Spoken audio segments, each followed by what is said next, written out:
Good afternoon, and thank you for joining us for this press conference. My name is Jen Nussel, and I'm with the Center for Constitutional Rights.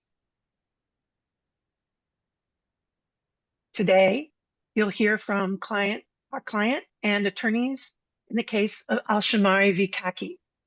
Our speakers today are Salah Al-Ajali, a plaintiff in the case, Bahar Azmi, legal director of the Center for Constitutional Rights, Mohammed Faridi, and Michael Buchanan, pro bono co-counsel for the case at the law firm of Patterson, Belknap, Webb, and Tyler, LLP, and Catherine Gallagher, a senior attorney at the Center for Constitutional Rights.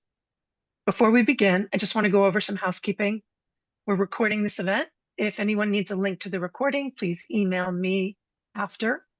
And we'll be disabling the chat so as not to distract our speakers. Once our speakers have finished, we'll open the floor for questions from the press. Please use the Q&A feature on the bottom of your screen to type your questions. If you have follow-up questions or hoping for a one-on-one interview or anything else, please email me after jnessel@ccrjustice.org. And now I will turn it over to Salah. بداية شكرا جزيلا للجميع. First of all, thanks to everyone. ربما من الصعب اختيار كلمات مناسبة للتحدث بها الآن. It is difficult to find the words of choices that I want to use right now. لكن ما يمكنني أن أقوله هو أننا حققنا نصر كبير جدا. But what I can say that we won a big victory. هذا النصر هو للعدالة. And this victory is for justice. خصوصا أنه هذا النصر تحقق بعد 16 سنة انتظار. Especially that this victory came after 16 years of waiting. 16 سنة من المرافعات والمحاكم وكان جهد كبير جدا. 16 years of litigations, of court, with great efforts. ولا يسعني إلا أن أقول شكرا لفريق المحامين. And what I could say right now is thank you to the attorneys. كانوا صبورين جدا. They were very patient. من أجل تحقيق العدالة. To achieve justice. وهذا يوم كبير حتى بالنسبة لأمريكا. This is a big day even for America. أخيرا حققنا العدالة في قضية أبو غريب لبعض المعتقلين. Finally, we reached some justice for some of the Abu Ghraib detainees. شكرا لكم. Thank you.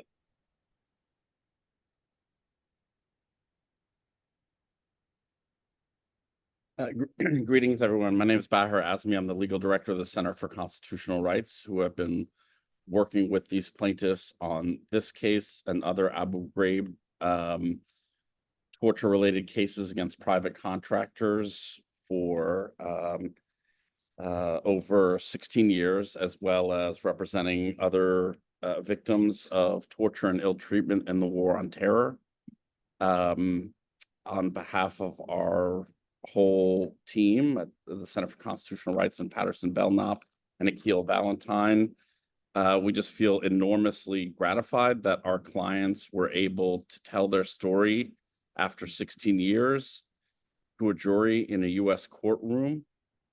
And we're awed by their courage and resilience to keep fighting for justice and maintaining their dignity in the face of 16 years of relentless attempts by the defendant in this case, CACI Premier Technology, to deflect blame onto every entity but itself.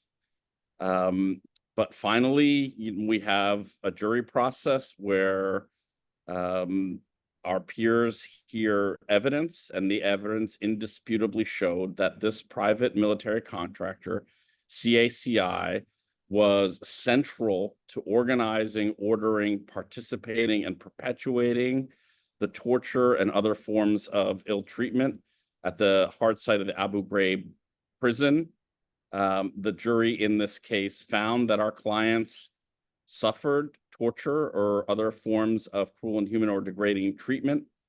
The jury found that CACI interrogators, CACI interrogators, were integral to the plan, working with military police to soften up and set the conditions for abuses in Abu Ghraib to make it easier for CACI interrogators to exploit our clients for information.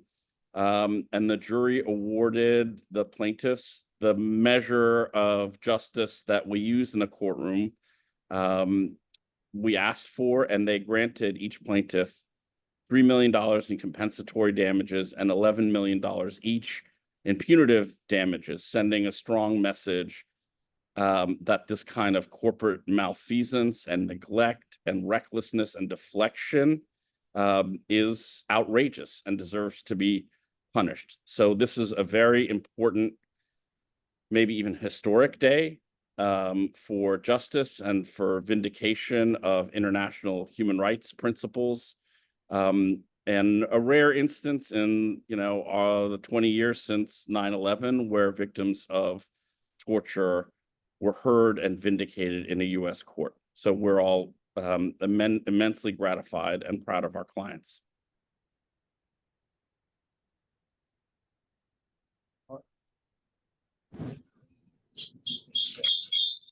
Hi.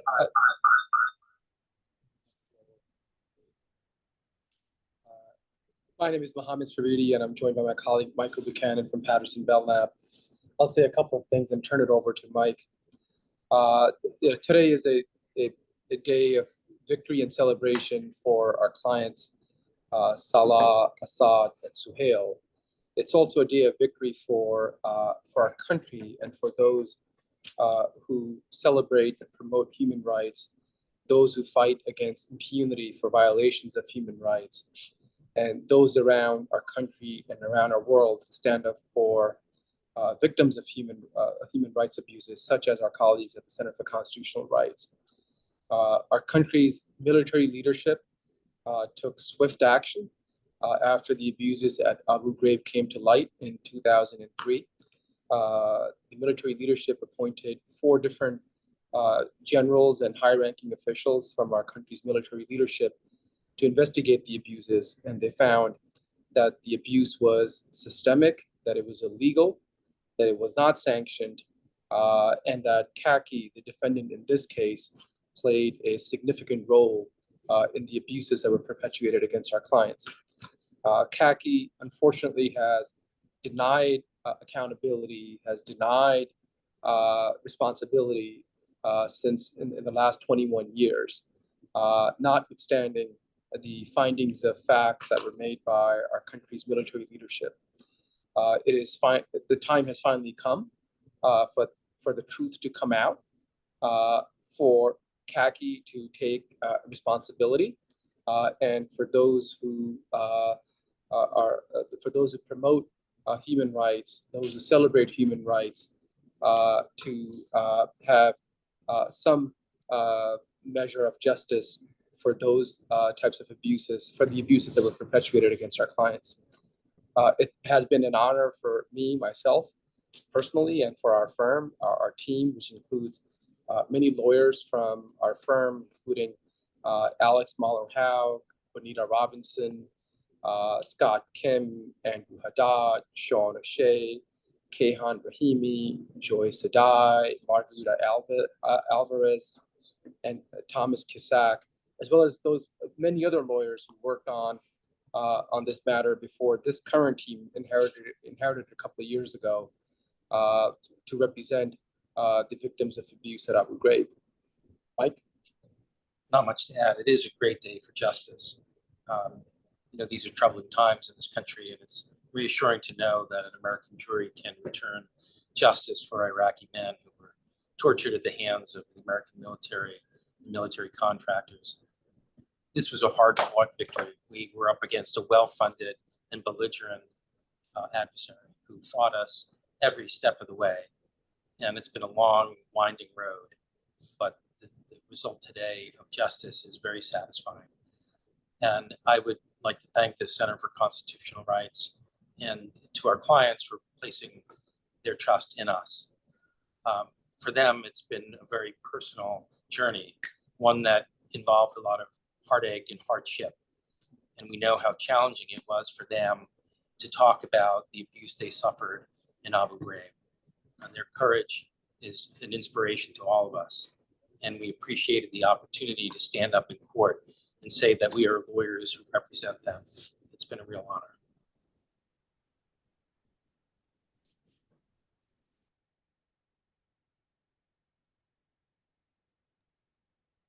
Katie, did you want to say a few words? Sure. Thank you. Katie Gallagher from the Center for Constitutional Rights. I've had the immense privilege to represent Salah, Suhail, Assad in this case over the last 16 years, and to meet with them back in 2008 at the very start of the case, to have their faith and trust not only in us as lawyers, but in the American justice system is something that still I find amazing. It was the United States that invaded Iraq. It was the United States that detained our clients. And it was a US company that profited from their torture and abuse. And so to meet with us and to say that they wanted to pursue justice in a US court and then continue to do so over 16 years, where we've had the case dismissed, where we've gone up on appeal, where we've had to meet, whether in Turkey or in Lebanon, in various places around the world for all of the different steps along the way in this long-running litigation. We had a trial date in 2019 that was canceled. This is a retrial. It has been a very, very long road to justice. And our clients trusted, and I am so grateful for Salah, for Assad, and Suhail. And I know that they are here today in this case, not only for themselves, but for the many individuals, the men, the women, the children who were held at Abu Ghraib and also tortured. So I extend my thanks to them and to the jury for finding that there can be some measure of justice today for the torture survivors of Abu Ghraib.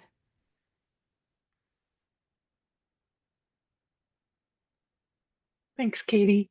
We'll open it for questions now.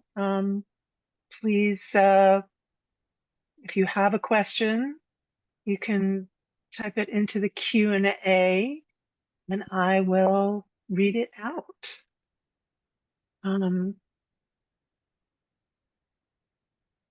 Our first question, to your knowledge, is this the first time that CACI or any private military contractor has been found guilty of torture in a US court of law? I think that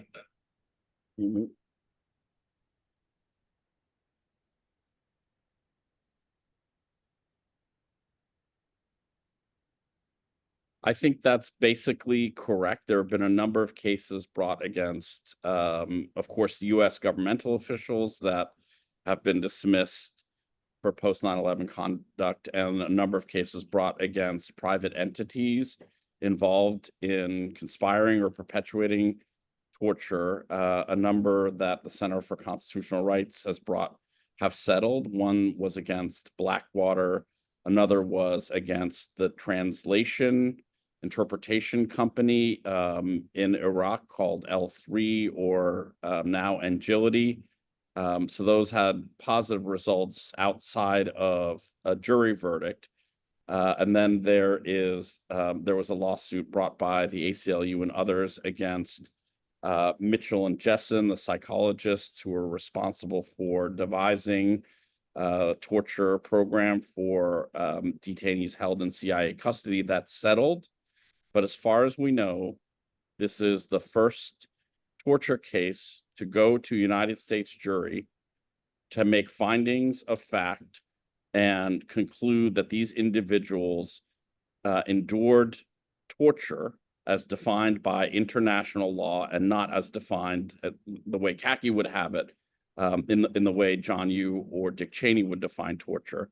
So to conclude that there was in fact torture and that this private military contractor was actually responsible. And I think the jury, by their substantial punitive award, signaled what they thought about CACI's responsibility, the severity of their breaches of human rights laws in their verdict.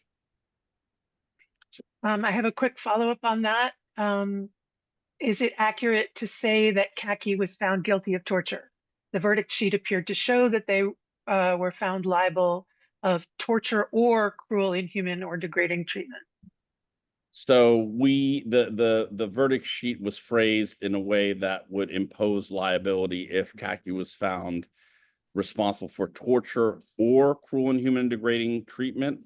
So we can't really know for sure, but we think the evidence in the case and the expert testimony, including testimony from CACI's own medical doctor, suggests that there was overwhelming evidence that what our clients experienced rose to the level of torture under international law. And just to follow up on that, we should say that that verdict form was also done by Judge Brinkema. So she saw that these two crimes were on a continuum. So I'm not sure that there is actually a significant difference of saying one versus the other. And we did not have any questions from the jury asking for any difference between one or the other. So I think the answer is yes, they were found liable for torture. Great. So I have another question. What could this verdict mean, if anything, for torture cases going forward, whether for defense contractors or military officials? Also, how does the verdict address the broader question of finding responsibility in torture cases when there's no clear chain of command? Katie, do you want to address that?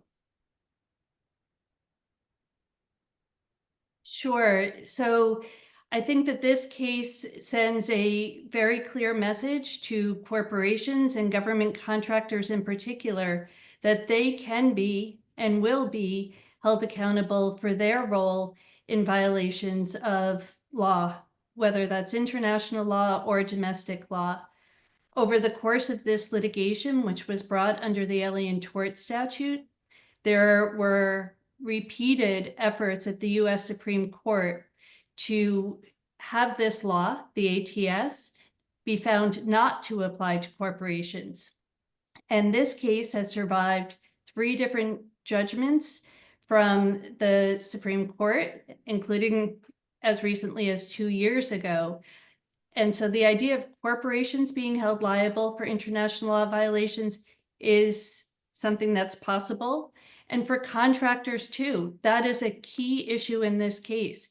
CACI had tried to have this case dismissed under the political question doctrine, under derivative sovereign immunity, under government contractor defense, most recently under borrowed servant, all of which essentially boiled down to the government told us to do it and they should be held accountable. And I think what the jury did today is send a very clear message that the contractors who go, whether it's to war or go work with the government overseas, they will be held accountable for their role in whatever violations their employees may commit. And so they have to have far better oversight over their employees to ensure that something like what happened at Abu Ghraib never happens again. If I can just, or if you can just go on mute for a second. If I can just add to that, our colleague from Virginia who helped us try this case, Charles Mulster, indicated to us, and he is someone who's tried many cases within this jurisdiction and knows the veneer and the jurisdiction, which has many government contractors. He knows this jurisdiction really well. And he indicated to us that this is a message that is being sent out, not just to those abroad who perpetuate human rights abuses, but those here domestically, those who contract with our country's military and other agencies, that there is no impunity for violations of human rights. And that's a message that I think is going to be heard by the government contractor community, not just here in the DC area, but elsewhere in our country and perhaps around the world. Thank you so much. I guess the last question I have is, what's next for the case and the plaintiffs? So CACI they have a right to appeal. And I think none of us would be surprised if they exercise that right. We feel optimistic, even confident that the record fully supports the judgment that the jury made. The evidence was nearly overwhelming in this case about CACI's role in participating in and perpetuating and then turning a blind eye to the abuses at Abu Ghraib.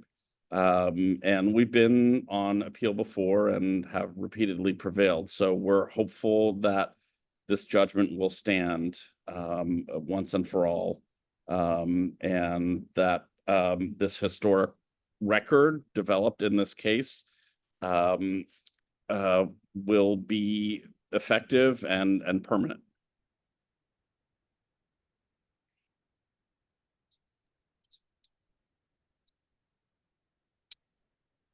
Okay, last chance for further questions or final words. Okay. If you need anything, follow-up questions, please just email me at jnessel@ccrjustice.org.